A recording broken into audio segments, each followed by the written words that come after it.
Greetings, North and Central America. This is 21st Century Radio's Hieronymus and Company, where knowledge comes first, reminding you that we're not just the people from any city or state in the Union, and we're not just the folks from the east or west coasts of America. We're not only Americans, Occidentals, or Orientals, or Hobbits. We are people from the planet Earth. We are Earth people. J.R.R. Tolkien's Hobbit and Lord of the Rings trilogy are a phenomenon in the history of publishing. Together, they've sold 15 million copies in 26 languages. Now, obviously, the world values their importance. Some of the central heroes of the trilogy are hobbits, particularly Bilbo and Frodo Baggins, who share the same birth date on September the 14th. Now, hobbits are less than 3 feet tall and prefer a sedentary, comfortable, non-adventurous lifestyle, and in many ways, they are similar to Americans today. Perhaps that's why they have such a large following in the United States. The hobbits face a challenge to overcome the forces of darkness and evil, not unlike the challenge we as human beings face today, up against the destruction of our planet and mind-bending control of world governments. Now, to be sure, J.R.R. Tolkien himself would have been the first to deny any significance in the similarity to today's plight, but Hieronymus and Company thinks it's important to draw the analogy out further. For example, today, we also live in perilous times. Our economy is literally in shambles, even though our president denies we are in a recession headed for a depression. As we've discussed before, it's difficult to feel the plight of the underclasses when you're worth many hundreds of millions of dollars. And then, of course, the collusion of the national media, who have lapsed from being the public's watchdogs and basically climbed into bed with political and corporate powers and serving them as public relations mouthpieces. Our national media has become so blinded by power and money that they cannot see the links between all the administration scandals, from the Iran-Contra to the savings and loan to October Surprise to the BCCI and challenges to our constitutional rights. Yes, indeed, we feel mighty small when we compare ourselves as one individual facing such corporate and political Goliaths, as small as hobbits up against an army of orcs, as a matter of fact. But Tolkien's hobbits succeeded in their heroic plight against overwhelming odds, and following their example, we may also win the fight to restore democracy and decent justice to the common man. Tonight, we celebrate the genius of J.R.R. Tolkien's 100th anniversary with a cast of thousands, including Houghton Mifflin's former editor-in-chief, who published Tolkien's works in America, a professor who teaches courses on Tolkien's works, artists who have created calendars, graphic novels, and audio cassettes of this monumental work, and fellows from the American Tolkien Society. Of course, we'll be awarding Tolkien prizes galore tonight. Included with all of them will be a button which we had specially made for this occasion saying, "Frodo lives" on 21st Century Radio. Only 60 of the original 100 remain, and also with every gift you'll receive a mind's eye catalog of gifts and treasures featuring Hobbits and Hobbits and the Lord of the Rings audio tapes from Mind's Eye. Now, the first prize offered tonight is up for grabs right now. It's the Father Christmas Letters by J.R.R. Tolkien, a collection of beautiful stories Tolkien wrote for his children about the escapade of Father Christmas and his silly friend Polar Bear up at the North Pole. Published by Houghton Mifflin, it goes to our 6th caller at 1-800-487-8255. That's 1-800-ITS-TALK, along with one of our Frodo Lives on 21st Century Radio yellow and blue buttons and a Mind's Eye catalog. 6th caller at 1-800-487-8255. That's 1-800-ITS-TALK. It's yours. Austin Olney, former editor-in-chief of Houghton Mifflin, followed by Dr. Valin Flieger of the University of Maryland, when we return.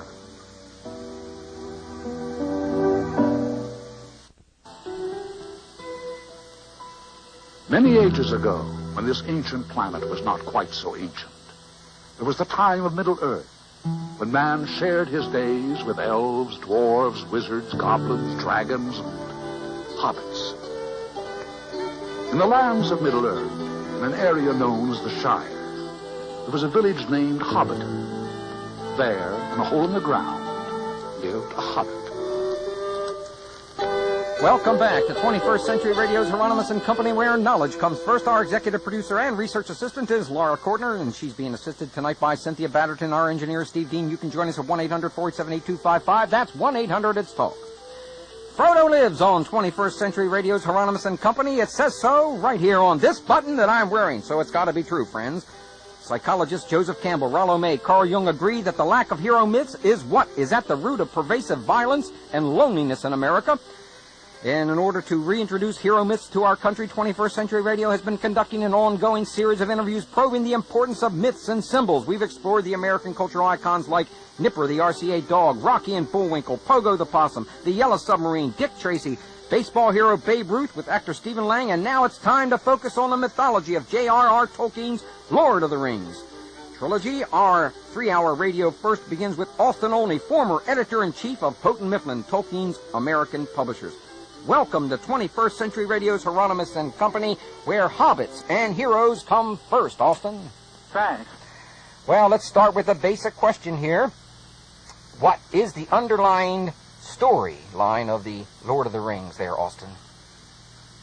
Well, it is very complicated because it's a real trip through a geography that doesn't exist, through a history that parallels the real history of the Earth, at least in the epic Eddas and ancient songs of the Northern Europeans, and a kind of lesson for everyone. I would say it is the story of a quest for power, and how evil forces manage to steal the power, the rings of power in the book, the symbol of power is the magic rings, take them to their stronghold in Mordor, a kind of hell on earth, how the peaceful and non-violent little creatures, the hobbits, for which you might also read allegorically human beings,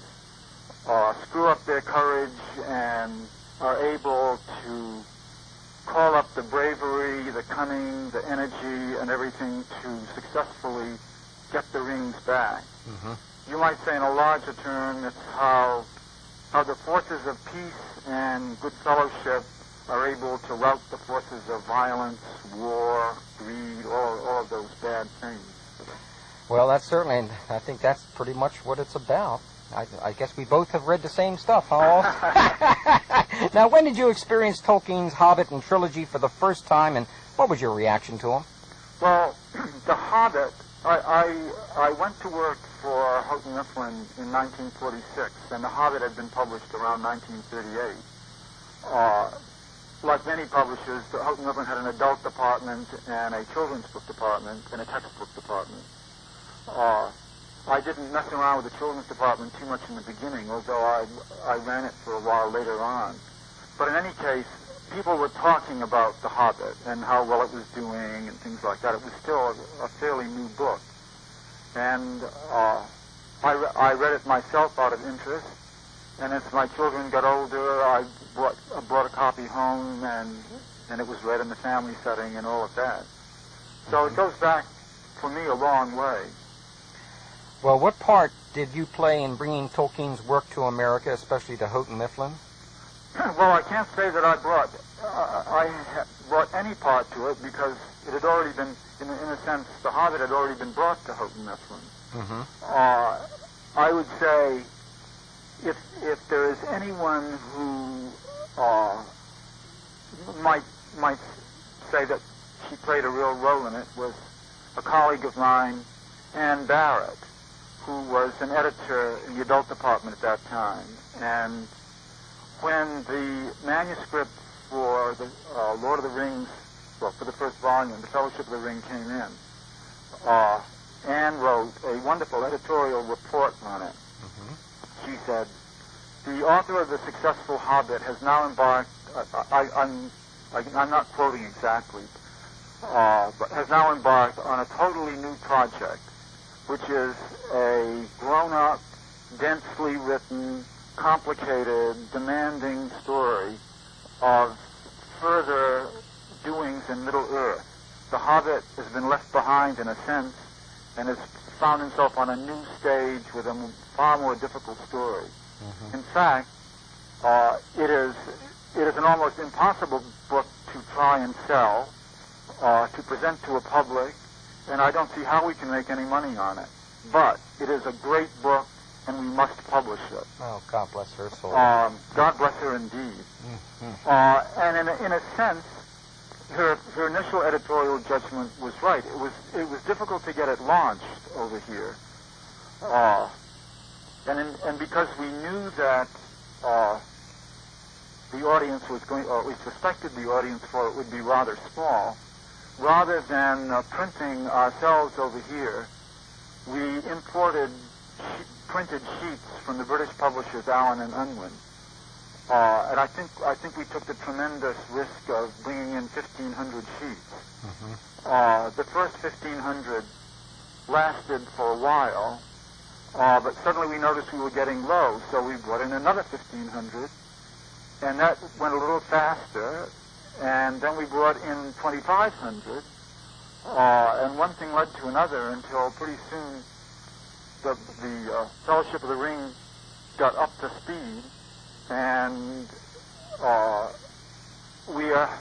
rest is history, as it were. Well, who was buying the Lord of the Rings at that time? Was it college students? Oh, I think they were a lot. Yes, one of the marvelous things about Tolkien, I mean, the whole work is a tremendous allegory with a lot of morals in it. But even a chapter or half a book or anything, when you begin reading him, you can't help but get caught up not only in the cleverness with which he creates an entirely different civilization, but the subtlety with which he relates it to our own misshapen civilization. The good things about it, the inoffensive, quiet people who like to smoke a pipe in front of the fire and drink a glass of beer and chat with their neighbors. I mean, the good side of society.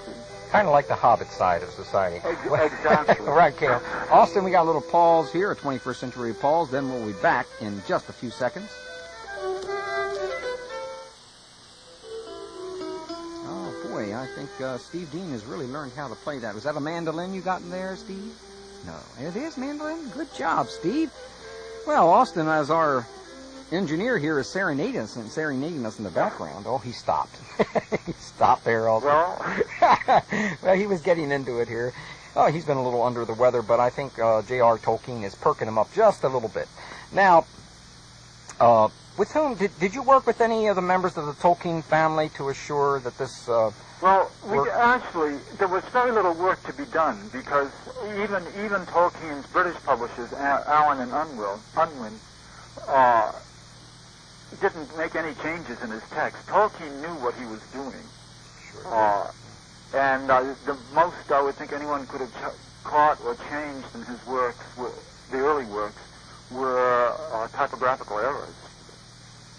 Well, he sure was a perfectionist, is all I can say. What a great man. And all that, next next half hour, we'll talk a little bit about his personal life. He had some tough times, and he really worked them out. Now, just released are the 100th anniversary editions of two of Tolkien's works, The Lord of the Rings Special Edition, containing 50 full-color illustrations by noted artist Alan Lee, together with the Father Christmas letters. Right. They tell us about these special publications and Houghton Mifflin's purpose in offering them. And by the way, congratulations to Paul. He was our 6th caller at WNNZ, Springfield, Massachusetts. I think we got about 30-some calls on that one there. Good going there, Paul. Congratulations. All right, now, could you tell us about these special publications? And yeah, I'd be glad to. The thing is, Tolkien did not want his works to be illustrated because he felt that it was better for the reader to create in his own mind what a hobbit looked like than to have another personality come in to illustrate it rather than write about it. His own illustrations were so delightfully amateurish that you couldn't make that sort of criticism about them. But he finally, towards the end of his life, accepted the fact that illustrations can help in a book. And Alan Lee has been very careful to not try to add his own interpretation of the people and the settings. His illustrations reflect the quality of the setting rather than the details of it. Well, we got a detail to come up right here, and we'll get right back to you. We got to pause here for a 21st Century Radio kind of a break to allow some of our stations to rejoin the network. Ash Naz Dabatulu. Ash Naz Gimbatul. One ring to rule them all. One ring to find them. One ring to bring them all. And in the darkness bind them. I wish it need not have happened in my time. So do I. The enemy still lacks one thing to give him strength of knowledge, to break all resistance and cover all the lands in darkness.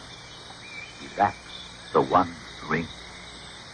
But maybe he doesn't know that it was found. He knows, Frodo. Gollum left his cave to follow the ring himself, and the Dark Lord caught him in Mordor. The Dark Lord knows what ring it was that Gollum found and how he lost it again. And he has heard of hobbits at last, and of the Shire. And he even has a name to think about. The name of Baggins. Welcome back to 21st Century Radio's Hieronymus and Company. It's time now to offer our listeners another prize. If you can answer a question based on last week's interview, here's the question. Name one of the documents the Hemlock Society suggests everyone obtain to legally protect your right to die. Call us at 1-800-487-8255. That's 1-800-ITS-TALK. If you can tell us one of the legal documents the Hemlock Society encourages everyone to obtain, and you will win the 100th anniversary J.R.R. Tolkien's Lord of the Rings hardback edition, illustrated by Alan Lee and valued at $60. We'll also include a Frodo Lives button and a Mind's Eye catalog. Just tell us one of the documents the Hemlock Society suggests everyone obtain to legally protect their right to die, and you will win this gorgeous publication from the 100th anniversary. Yeah, the lights are... The rings are, the lights are, I was going to say the rings are lighting up. The lights are ringing up here, friends. All right, now, let's get back to Austin Olney. And we were talking a little bit about the book that we're just, someone's going to win it, that's for sure tonight. And we are going to give another one away later on this hour. Okay, Austin, this is a gorgeous publication. This is most certainly going to be a collector's item. Oh, yeah. No doubt about it. And of course, I understand there are going to be two other special editions released this January, which we're going to cover on future programs, the Atlas of Middle-earth and the Tolkien Family Album. Yes. And I think they're going to add a great deal more knowledge to... Father Christmas letters as well, too. The Father Christmas letters? Yes. I thought that was just released. Yeah, it's all a part of a new celebration, as it were. Yeah. Did you finish your line of thought? Sorry we had to break in there, Austin. Yes, I think I did. Yeah. And according to your way of feeling about this particular situation of J.R.R. Tolkien and the Lord of the Rings, what is the importance of Tolkien's works? Why have his publications sold more than 15 million copies and been translated into 26 languages, Austin? What's your opinion on that? Well, any publisher asks himself that kind of question on any successful book, and it's sometimes hard to answer. I would say that, in the first place, an importance of his work is a lesson that the small, the meek, and unprotected have the courage to change the world and indeed seize the rings of power. That is a lesson that is seldom artfully set forth in books of this time, I think, and Tolkien is a wonderful exception to that. Well, he sure did do it in a way that it just, he didn't just come out and say it, needless to say, over a period of 4 volumes, from The Hobbit to The Lord of the Rings, you really get that impression, and it's really driven home. It's driven home in such a way that I think it's effective from the standpoint of inspiring people. Now, Tolkien rejected the idea that his work was allegorical or had any special meaning other than its obvious storyline, yet many scholars and researchers have pointed out that his storyline reflects numerous levels of meaning, both mythologically and psychologically. What's your reaction to this method of exploring Tolkien? Well, I think Tolkien has a right to his point of view, though I think, in fact, obviously the stories mean much more to people than Tolkien would admit in saying it. But he did not, the main thing is, he did not write these books to make a statement like that. They're really more rooted in philological creation than in literary creation. His specialty as a college professor was in the ancient sagas and early languages of Europe. The Finnish Kalevala and those early German, early Icelandic. Hold it right there, Austin. We'll be back with you in just a few seconds. We got another break at the bottom of the hour. Tomorrow begins your greatest adventure. The greatest adventure is what lies ahead. Today and tomorrow are yet to be said. The chances, the changes are all yours to make. The mold of your life. We're molding our life here. So, in other words, Austin, you feel that it's legitimate to translate or interpret Tolkien's work if we want to, right? Indeed. But I wanted to add one thing. Certainly. There's one of the reasons the books are so successful, I believe, is there's this purity about them, that they were written out of his own pleasure and desire and creativeness, and not to make money. When you see so many of these imitation Tolkien books, some of them are very clever, some of them are very exciting, but they don't have that resonance that you get when you read Tolkien himself. Well, the last question I have for you this evening is, what's your interpretation of the phrase, Frodo lives? I think it means, in terms that Frodo lives, it means that the ordinary person lives. The ordinary person has power over his or her own life, and that it's not the big, bad Mordor-type bullies that end up in the world. It is the small, peaceful people that are going to make it. Well, I think that's especially important. Austin, I want to thank you very much for stopping by 21st Century Radio and working with us through Houghton Mifflin, in which we've just won, Karen just won the 100th anniversary of Tolkien's Lord of the Rings hardback. She's going to love it. Karen W-I-N-V, Inverness, Florida. Of course, she mentioned the living will. That was her answer, if you're living will.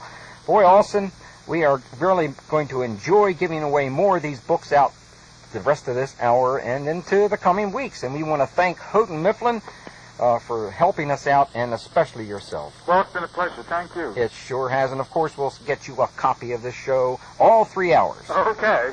Thank you, Austin. Thank you. God bless you, Austin. Boy, what an important job Austin has done in bringing this material out to the public. Friends, now that we've explored the origins of Tolkien in America, it's time to go to class with Dr. Flynn Flieger, a professor at the University of Maryland who teaches 2 courses placing Tolkien's work in a particular context.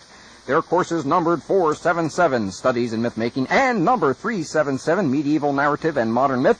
So let's start with the lesson with Dr. Flieger. So sit up straight, feet flat on the floor, eyes straight ahead. Eric and Dallas, please put your Pogo comic book in your desk. That's right, children. You can save that comic book for the lunch break. Welcome to 21st Century Radio's Hieronymus and Company, where knowledge comes first. Dr. Flynn Flieger, I think we've got a very attentive audience tonight, so let's explore Tolkien through a professor's eyes. All right. All right. What would you like to do? Oh, this is what I'd first like to do. My executive producer, someone's hand signaling me in there, so I don't need them right now. First, could you summarize a little bit of the storyline about The Hobbit and The Lord of the Rings? The storyline of The Hobbit and the Lord of the Rings? Yes. That's a pretty tall order. Yeah, but that's right. both of those stories the Lord of the Rings and the Hobbit focus on the finding, as if by accident, of a magic ring by a hobbit named Bilbo Baggins, who is on an adventure. And the ring, as it carried over from the Hobbit to the Lord of the Rings, deepened in its significance and in its power from just a ring of invisibility, which it was in the Hobbit, to the ring of power with which the Dark Lord could control the earth. We need to pause here just a second, Dr. Flieger, and we will be right back. Because of Gollum. Oh, Gandalf, what am I to do? What a pity that Bilbo didn't kill that vile creature when he had the chance. Yes, it was pity. Pity and mercy. And now, Frodo, the decision lies with you. What will you do with the One Ring? Yes, what indeed would he do with the One Ring? Now, Dr. Flieger summarized in part The Hobbit, and we were moving towards the Lords of the Ring. Is that right, Berlin? That's right. Okay, can we continuez-vous, as I said in French? When the ring became the ring of the Lord of the Rings, as it was in the scene that you just played, then the problem becomes how to dispose of it, for it's far too great for any good power in Middle-earth to wield, and far too powerful for the evil powers to get hold of. Mm-hmm. So the story becomes then the journey and the task of the hero, Frodo, to take the ring back to the fires with which it was made and cast it in, because that's the only thing that will destroy it. It's a pretty straight-line story until he meets up with Aragorn, who is the heir to the kingdom and the chief opponent of the Dark Lord. And then the story, from being a simple, although rather dark fairy tale, becomes a much larger and more politically oriented story of the king's return to his kingdom and his efforts to take it back. Well, thank you very much. It's a mighty tough to summarize, and especially on radio. Well, I left out all the best parts. Well, we'll catch up to some of those best parts sooner or later. And, of course, we would love for everybody in the whole wide world to go out there and buy editions of The Lord of the Rings so they can find out for themselves. We just would like to introduce a little bit of stuff to them. You know, could you give us a short biography of J.R.R. Tolkien, where and when he was born, how he was educated, and where and what he taught? He was born on January 3rd, 1892 in Bloemfontein, South Africa, but moved to England when he was just a little bit over 2 years old. He went back there with his mother and younger brother.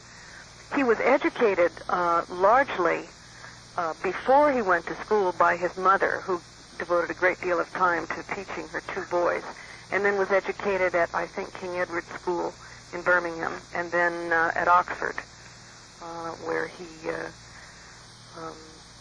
studied Old and Middle English. How long did he teach there? Did he teach at Oxford? Oh, I would guess some 30 years or so, really. Mm-hmm. Quite a long time. Mm-hmm. Mm-hmm. He taught Old and Middle English and the literatures thereof, chiefly Beowulf and Gawain and the Green Knight, but also some of the shorter Old and Middle English texts. Some of the same texts, obviously, that you use in your two classes. Well, I do use Beowulf. I don't use Gawain and the Green Knight, but in my course that includes The Lord of the Rings, we begin with some early medieval stories, and we read Beowulf, as well as Tolkien's essay on Beowulf. Could you give us a background as to when and why he began his quest of the Hobbit and Ring trilogy? Well, the folklore is that he was grading exams one warm sunny day and scribbled on the back of a blank exam sheet in a hole in the ground there lived a hobbit, not knowing very much about who hobbits were or anything more about them, and then set about to find out. But he'd been a storyteller for his children from the time that the first one was born, and had always told them bedtime stories, fireside stories, and even written out little adventure stories for them and illustrated them, rather on the model of the Father Christmas letters, which became a sort of running narrative. But this one seemed to take hold, and he found himself taking it very seriously and devoting a great deal of time to both telling it and writing it out. Well, we have to take something very seriously now, friends. What we need to do is we have to have this show pay for itself. So what I want you to do is get your 50s and hundreds of dollars out right now and get ready to buy everything you possibly can so that we can stay on the air. You ready? Okay. And then we'll get back, and when we get back, we're going to be talking about the courses that Dr. Verlin Flieger teaches on Tolkien. Well, they're not on Tolkien, but Tolkien is part of them. So we'll come back in just a few minutes. Get your wallets out, buy everything you possibly can, keep us on the air, and we'll be very happy.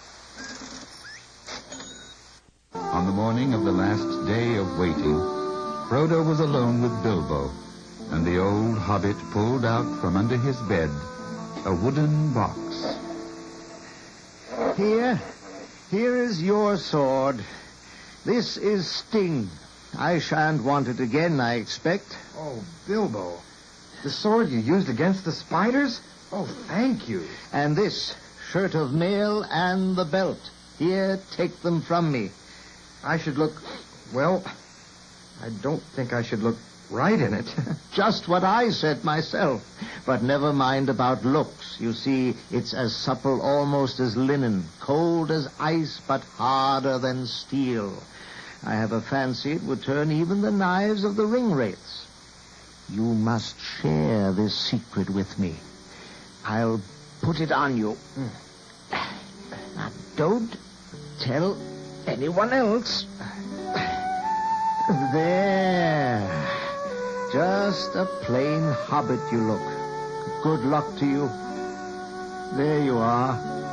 Hobbits must stick together, and especially Bagginses. Well, we're back, friends, and it's time once again to offer our listeners another prize if they can answer the following question based on last week's show. They're going to win. Get ready for this one again, friends. The 100th anniversary of J.R.R. Tolkien's Lord of the Rings hardback edition, illustrated by Alan Lee and valued at $60, and will also include a Frodo Lives button and a Mind's Eye catalog. Here's the question to qualify. What organized group is most vocally opposed to euthanasia for people? Call us at 1-800-487-8255. That's 1-800-ITS-TALK if you can tell us the group most vocally opposed to physician-assisted suicide, and you will win the big Tolkien 100th Anniversary Edition and the button. Yes, the button. Frodo Lives on 21st Century Radio and a Mind's Eye catalog. All these three things are yours if you can answer what organized group is most vocally opposed to euthanasia for people. 1-800-487-8255. That's 1-800-ITS-TALK.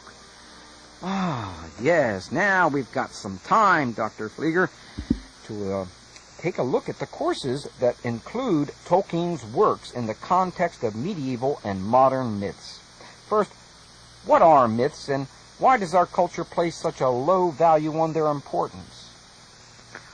Well, to say what myths are is a pretty tall order, but they are generally stories that a culture engenders out of its history and its folklore to give itself a sense of identity and to tell it what's important about who it is and where it fits into the world. The Irish myths, the Anglo-Saxon and Norse myths, the Greek myths, all gave their various cultures a sense of who they were. And that's very interesting from that standpoint. You and I have never talked about this particular area, but there are many Americans today walking around that lack a sense of identity. And I think that Joseph Campbell, Rollo May, Carl Jung, and Abraham Maslow, Carl Rogers, and a number of other folks that I studied on my doctoral thesis would say that's because we lack myths in our culture. Would you agree with that? I think we do lack any kind of sustaining and coherent myth, yes. We have many small ones, but nothing very large. Yeah. In what way can we refer to Tolkien's works as myths? Well, they're mythic. That is, they tend to draw on those deepest archetypes of our dreams and our fairy tales. out of which myths are made. Tolkien, when he began to write, even before The Hobbit and the Lord of the Rings, said he wanted to construct a mythology for England, so that all of his stories draw on that deep well of myth and fairy tale. And what he has done is to recreate those in some format that a modern audience can identify with.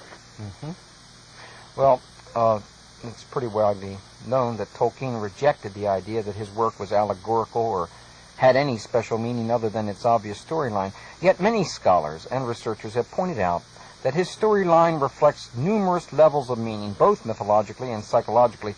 What's your reaction to this method of exploring Tolkien, Dr. Flieger?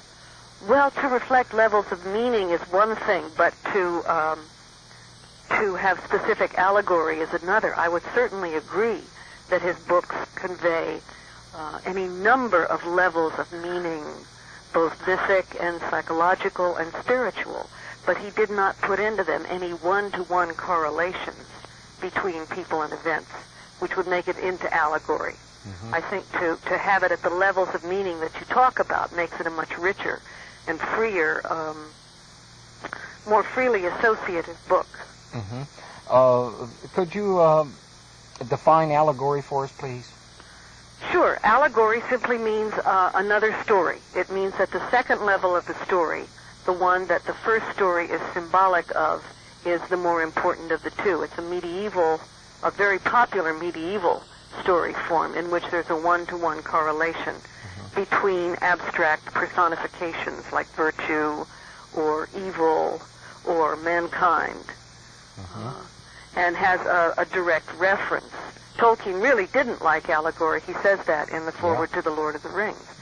But he didn't mind any kind of applicability that the reader's own background could bring to the story that he was writing.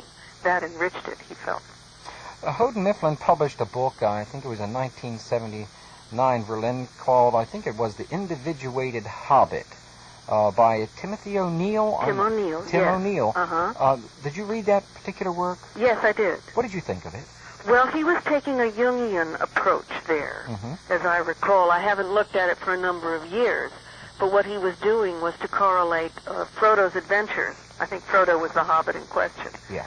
With what Jung calls the process of individuation. That is the spiritual maturation or coming to wholeness of the individual. Yeah.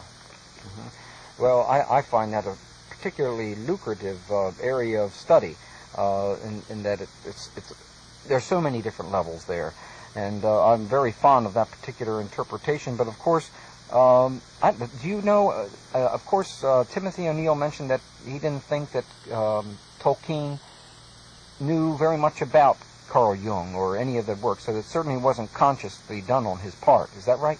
My guess would be that it wasn't, but that would make it all the more powerful. Jung was simply describing what he found in the literature and the folklore of the people that he met. If Tolkien had been doing it to order, as it were, for Jung, then I think the life would have gone out of it. The idea is that these archetypes are in us all, and it's when they are the product of the unconscious that they are the most powerful. Could you define archetype for us, please? Archetype just means original model, but it has to do with those images which people, our dreams, our fairy tales, our myths, our legends, our religious stories. Kind of a preformed pattern of thinking, huh? Preformed pattern of thinking or a way of looking at the world, yes. Now, two of Houghton Mifflin's 100th anniversary editions are now in the bookstores, and we're anxiously awaiting the Atlas of Middle-earth and the Tolkien Family Album this coming January. Now, you've already received your copies of the Father Christmas Letters, which includes full-color reproductions of Tolkien paintings. Could you give us a little bit of background on the importance of that work, the Father Christmas Letters? Of the Father Christmas Letters? Yeah. First of all, it's a lovely children's book, but it also is the precursor of much of the playful part of Tolkien's imagination. And it combines his love of northernness with his interest in speaking directly and unselfconsciously to children. And I think that's one of the things that makes The Hobbit a very charming and powerful book, and was the genesis of The Lord of the Rings. When was that first published, Berlin? The Father Christmas Letters, I think, came out in the 70s sometime. Mm-hmm. I've got a copy here, but I don't know whether it has the original imprint in it or not. Well, I need to pause here just a second to let some of our stations identify themselves, and then we'll be right back with Dr. Berlin Flieger.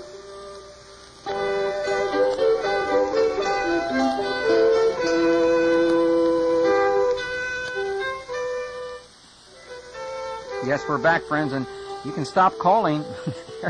After 175 attempts at getting the correct answer, it was Darrell at KJDJ San Luis Obispo, California, who won that 100th anniversary. He's going to really enjoy this piece of work. He said the Roman Catholic Church is the group organized that is most vocally opposed to euthanasia for people. Now, the other book, the book we just gave away, Berlin, is it's just absolutely gorgeous. It really is. It's I guess they would call it the centerpiece of the centenary celebration. It's the first illustrated edition of Tolkien's masterwork, The Lord of the Rings. Includes 50 full-color paintings by the English artist Alan Lee. It's about 1,200 pages, and I don't think I can read that one overnight. But I think no doubt it's going to become a collector's item. What's your assessment of this publication, Dr. Flieger? Of this particular edition of the book, I think it's lovely. Isn't it lovely? It really is very, very nice. The illustrations are carefully done and interleaved, which I think is something that you don't get very much in books now. I just went through it a little while ago, and every illustration is facing the page Isn't that it illustrates. Isn't that great? Yeah. Oh, because usually you got to hunt around for the meaning of the illustration, and boy, that can be a real pain, especially when you're whipping through one of these. Now, in your opinion, what is the value of Tolkien's work for a technological society which worships the material world? Wow, you certainly do ask interesting questions. I think its importance is, first of all, that he was making, all those years ago, a statement about our treatment of the earth and the way we have abused it, and a cry for greater understanding of the fact that we all live in this environment and share it with other living things. I think also it has a very spiritual component to it as well, a sense that the material is not the be-all and end-all and not the center of life. The story, after all, is about going to throw something away. The whole point of The Lord of the Rings is that you must not keep the ring, which engenders possessiveness and materiality. Yeah. And that's where they really have a tough time. Indeed, and up to the last second. How would you interpret the phrase "Frodo lives"? I would say that it probably has to do with the enduring popularity of Frodo as a character. Hold it right there, Berlin. I'm sorry to break in, but we'll be right back in just a few seconds. Our only hope is in speed and secrecy. The company of the ring shall be 9. 9 walkers against the 9 riders of Mordor. With Sam and Frodo, Gandalf will go. For the other 3 peoples, Legolas shall be for the elves, and Gimli, son of Gloin, for the dwarves. For men shall go the valiant Boromir of Gondor, and Aragorn, son of Arathorn. And for the last 2 places, we will trust to friendship rather than to great wisdom. Peregrine Took and Meriadoc Brandybuck may also go. All right, yes, they may go, friends, and we were winding up our wonderful discussion with Dr. Berlin Flieger this evening on The Lord of the Rings and The Hobbit, and she was just finishing up the phrase Frodo lives, and I'm terribly sorry for having to break in there. When we got a break, Berlin. That's the problem with radio. I understand. So Frodo lives basically means to you? Means to me that as a character, he is enduring as an archetype of the little man, the hero who does a task that's too big for him, who takes on something that nobody could possibly accomplish. And in that sense, I think lives in all of us, or we hope lives in all of us, those of us who have to live in this world and do whatever we have to do day to day, which is what Frodo does. Well, thank you very much, Dr. Verlin Flieger, University of Maryland. We very much appreciate it. Would you have time to spend a couple of minutes with us on Fox Television in the coming weeks on Tolkien's Lord of the Rings? If it doesn't conflict with my class time. Well, we will make sure it doesn't. Thank you very much, and please hold on the line, and we'll be back. Friends, now, 21st Century Radio is dropping another name tonight. This name is Robert D. in South Bend, Indiana. Robert heard us on WAMJ a few weeks back and called in to win a prize. That got his name automatically on our list of previous winners, and tonight his name came up randomly. So, Robert, if you're listening, you can call us at 1-800-487-8255. That's 1-800-TALK before the end of tonight's program, and take your pick from anything you want from our 21st Century Radio library. An update on the Sir Francis Bacon Bruton Parish Vault. They need to raise $50,000 to $100,000 for the excavation of the vault, which they believe will give us an insight into America's secret destiny. Contact Marcia Middleton at 804-220-5486. If you want to help, she asked us to make as many of you aware of their needs as possible. If you care to be involved in what could potentially be a very important archaeological dig, give Marcia Middleton a call at 804-220-5486, 804-220-5486. Marcia also suggests that a debate should take place between those who believe Shakespeare wrote the plays attributed to him and the Sir Francis Bacon Research Trust of England. And boy, I'd like to see that one happen. And better yet, maybe we could have such a debate on 21st Century Radio. Just let me know what you guys out there think about that. The 21st Century Radio Holiday Library has taken shape, friends. Don't forget, it will be offered to you on December 22nd in 1991. And what a prize.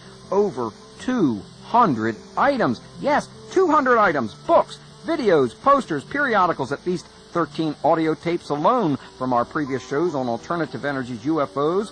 Someone's going to win this big one, the largest we've ever given away. Its value is obviously in the thousands, many thousands of dollars, and it's our way of saying Happy Hanukkah and Merry Christmas from 21st Century Radio.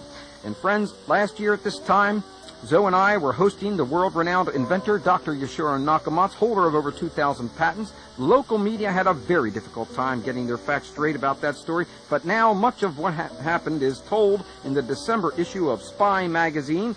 It should be on the newsstands next week, and we hope you get a copy and read all about it. And, oh my heavens, we're happy to announce that Hieronymus & Company is also going to be heard on 110 stations on For the People Network. More about that next hour in a coming. And right now, 12th caller will win. Yes, indeed, will win. Oh, there it is. No, 6th caller will win the Father Christmas letters and a Frodo Lives button, plus a Mind's Eye catalog. 1-800-487-8255. That's 1-800-TALK. Part 2, Hour 2 of Tolkien and the Lord of the Rings when we return.